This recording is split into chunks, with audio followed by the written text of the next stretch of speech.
আসসালামু আলাইকুম। আমি মোহাম্মদ আরিফ বিল্লাল রিয়াদ পড়াশোনা করছি সিলেট কৃষি বিশ্ববিদ্যালয়ে কৃষি প্রকৌশল ও প্রযুক্তি অনুষদে। আজকে আমাদের আলোচনা থাকবে ঘাস সম্পর্কে। আমরা ঘাস সম্পর্কে ধারণা দেওয়ার চেষ্টা করব। আমরা যদি বাণিজ্যিকভাবে খামার করতে চাই তাহলে আমাদের মোটামুটি 70% খাবার আমাদের ঘাসের মাধ্যমে সরবরাহ করতে হয়। তো আজকে আমরা বিভিন্ন ধরনের ঘাস জানবো এবং ঘাসের গুণাবলী সম্পর্কে জানবো এবং কখন কোন ক্ষেত্রে আমরা কোন ধরনের ঘাস খেতে দিব সেটা নিয়ে থাকবে আমাদের আজকের আলোচনা। আমরা জার্মান ঘাস চিনবো কিভাবে? সেটা হচ্ছে আমরা যদি কাণ্ড ভেঙে দেখার চেষ্টা করি তাহলে সেখানে স্পঞ্জের মতো কিছু পদার্থ, সাদা কালারের পদার্থ দেখতে পারবো, সাদা রঙের, এবং এর পাতাটা হবে মসৃণ। এভাবে আমরা জার্মান ঘাস চিনতে পারবো। এবং আমাদের জার্মান ঘাসের সবথেকে যে গুরুত্বপূর্ণ বৈশিষ্ট্য সেটা হচ্ছে আপনি এটাকে জলাবদ্ধতা সম্পন্ন জমিতে চাষ করতে পারবেন, যেখানে হালকা পরিমাণ সামান্য কিছু পরিমাণ পানি থাকবে এমন জায়গাতেও আমাদের জার্মান ঘাস জন্মাইতে পারে। এবার আমরা পাকচুং ঘাস সম্পর্কে একটু জানার চেষ্টা করব। এটিও বাংলাদেশের একটি জনপ্রিয় ঘাস, যেটা মূলত নেপিয়ার ঘাসের একটি হাইব্রিড সংস্করণ। এবং এই ঘাস নেপিয়ার ঘাসের পাতার তুলনায় বেশি মসৃণ এবং কাণ্ড বেশি নরম, এবং এই ঘাস গরু খুব সহজেই হজম করতে পারে।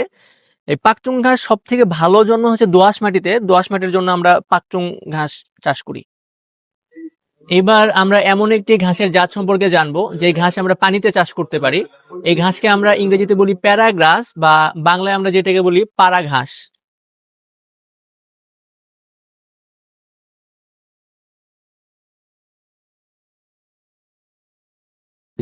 এই ক্ষেত্রে আমাদের অবশ্যই কিছু সতর্কতা অবলম্বন করতে হবে। সেটা হচ্ছে আমরা এটা কোনোভাবে দোআঁশ মাটিতে চাষ করতে পারবো না, কারণ দোআঁশ মাটিতে চাষ করলে ফলন কমে যেতে পারে।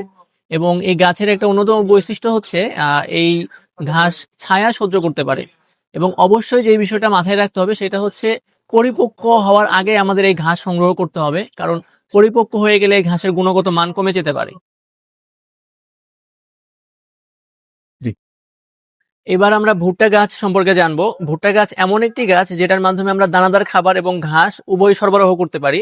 আমাদের যে ভুট্টা যে অংশটুকু আছে এটা আমরা দানাদার খাবার হিসেবে ব্যবহার করতে পারবো, এবং যে পাতা এবং কাণ্ড রয়েছে এগুলোকে আমরা ঘাস হিসেবে ব্যবহার করতে পারবো।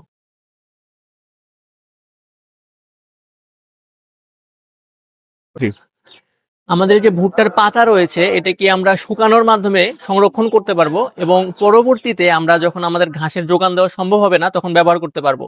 শুকনা পাতা যখন আমরা গরুকে খেতে দিব তার 12 ঘন্টা পূর্বে এটা আমাদেরকে পানিতে ভিজিয়ে রাখতে হবে, এবং তারপরে গরুকে এটা সরবরাহ করতে হবে।